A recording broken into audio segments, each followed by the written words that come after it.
Hey guys, welcome back to my new video. दोस्तों, आज की वीडियो में आपसे बात करने वाला टॉक चार्ज के बारे में कि टॉक चार्ज का जो पैसा लोगों का फंसा हुआ है, क्या इसका पैसा रिफंड हो पाएगा, क्या कंप्लेंट करने से भी इसकी कोई सुनवाई हो पाएगी। कि दोस्तों, टॉक चार्ज ने बहुत ही शातिर तरीके से इसमें काम किया हुआ है।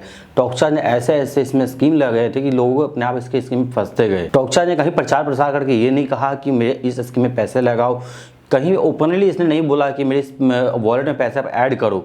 जहाँ पे आप इसका ऐड देखो, प्रचार देखो, सिर्फ इसके शॉपिंग के ऐड है, कहीं भी वॉलेट का ऐड इसका कहीं भी जिक्र नहीं है। उसने कहीं भी ओपनली किसी भी एडवर्टाइजमेंट में कहा नहीं कि आप इस वॉलेट में इतने पैसे लगाओ, अब मैं आपको इस वॉलेट में पैसे लगाने के बदले में इतने रुपए रिटर्न दूंगा। टॉक चार्ज ने सिर्फ अपने एप्लीकेशन में एक अलग वॉलेट निकाल दिया, वॉलेट बना दिया, जिसके अंदर आप पैसे ऐड करते हो तो उसमें नए नए स्कीम आपको देखने को मिलती थी। और उसने लालच ही कुछ इस तरह का दिया था, इतना बेनिफिट दिया था कि लोग उससे लालच में पड़ के सबने पैसे लगाने शुरू कर दिए। क्योंकि भाई जहाँ 5,000 के आपको 1,25,000 तक मिल रहा है, उसमें लगाने में कोई क्यों सोचेगा उतना। जिस किसी के मन में थोड़ा सा भी लालच होगा वो बंदा इस जहाँ से फंस ही जाएगा। भाई जहाँ 1,25,000 की चांसेस है, वहाँ 5,000 लगाकर देखने में क्या ही जाता है। और इसी लालच का फायदा उठाकर टॉक चार्ज ने सभी यूजर्स को फंसाया हुआ है। लेकिन अब जब इसके फ्रॉड का खुलासा हो चुका है, आरबीआई तक इसकी बात की भनक लग चुकी है कि ये कंपनी कैसी है जो फ्रॉड कर रही है, लोगों के पैसे ऐंठ रही है। इसके बाद बात आती है कि जो लोगों का पैसा से फंसा हुआ पैसा निकलेगा या नहीं निकलेगा, इसका पैसा कौन देगी, आरबीआई देगी या टॉक चार्ज कंपनी देगी। तो दोस्तों, आरबीआई तो सीधी सी बात है, नहीं दे सकती। क्योंकि दोस्तों, आप सर्च करके देख लो, आरबीआई के अंडर में कहीं भी रजिस्टर नहीं है। अगर आप क्रोम पे सर्च करते हो इसके बारे में कि क्या टॉक चार्ज कंपनी आरबीआई से रजिस्टर्ड है, तो वहाँ पे रजिस्टर नहीं दिखाता है,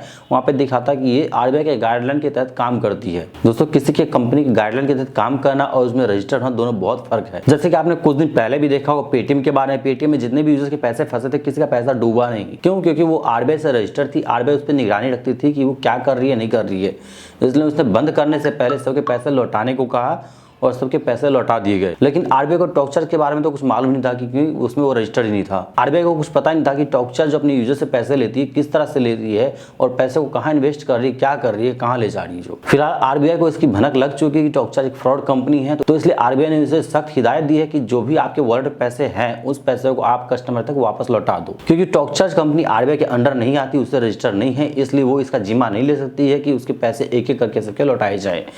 फिर भी दोस्तों, अगर आपको अपने पैसे विड्रॉ करने हैं तो आप सबको मिल करके एक साथ जाकर इसके कंपनी के खिलाफ लड़ाई लड़नी होगी। इस कंपनी के खिलाफ एक साथ आप सबको कंप्लेंट डालनी पड़ेगी, तभी जाके सरकार तक ये बात पहुंचेगी और इस एप्लीकेशन की अच्छे से छानबीन होगी। इस एप्लीकेशन से जो भी लोग जुड़े हैं उनकी छानबीन होगी, खोजबीन होगी और उनको पकड़ेंगे, तभी आपका पैसा रिफंड हो सकता है। अदरवाइज इसके कोई चांसेस नहीं है कि आपका पैसा रिफंड कर दिया जाए। दोस्तों, आप लोग जो लोग भी कंप्लेंट कर रहे हैं इसके खिलाफ साइबर क्राइम पोर्टल पे या सेबी पे या ऑनलाइन किसी भी वेबसाइट पे कंप्लेंट कर रहे हैं, उसमें एक चीज जरूर डालिएगा कि आपको गैमलिंग के तहत, झूठे वादों के तहत इसमें फंसाया गया हुआ है। यहाँ तक कि एमसीए की वेबसाइट पे भी रजिस्टर्ड कंपनी थी, इसलिए हमने इसमें भरोसा किया और इसे पैसे लगाए। तो इसलिए इसमें कहीं ना कहीं एमसीए की वेबसाइट में भी कुछ कमी है, जो कि अपने जितने भी रजिस्टर्ड कंपनियां हैं उसके बारे में जानकारी नहीं रखती ठीक से कि वो कैसी है, सही है या गलत है, फ्रॉड करने वाली है, जेन्युइन है, इसके बारे में उनको भी कुछ पता नहीं है। तो कहीं ना कहीं एमसीए की वेबसाइट भी इन सब में जिम्मेदार हो सकती है कि बहुत सारे लोग ने एमसीए की वेबसाइट पर रजिस्टर देख करके इस पर आंख मूंद के भरोसा करना शुरू कर दिया था। और आखिर होगा क्यों नहीं, जब कोई कंपनी ऑनलाइन रजिस्टर दिखेगी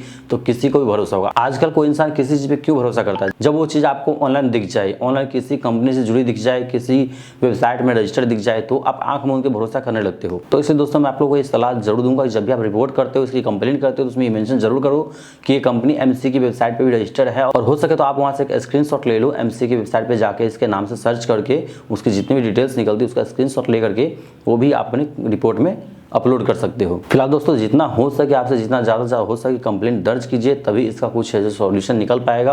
अदरवाइज कंपनी भाग गई तो ना आरबीआई कर पाएगी कुछ और ना ही हम या आप कुछ कर पाएंगे। क्योंकि ऐसे ऐसे कंपनी के आईडी भी, डॉक्यूमेंट्स भी फेक होते हैं, जाली होते, फर्जी होते हैं, काम कोई और करता है, आईडी डॉक्यूमेंट्स किसी और के नाम से होता है। तो इसलिए जितना जल्द से जल्द हो सके इसके खिलाफ कंप्लेंट करो, ताकि जो भी इनसे जुड़े व्यक्ति है वो सारे के सारे पकड़े जाए और उनसे बाकी यूजर्स के पैसे वापस करवाए जाए। चलो दोस्तों, मिलता है इस तरह के नेक्स्ट वीडियो के साथ। तब तक जय हिंद दोस्तों।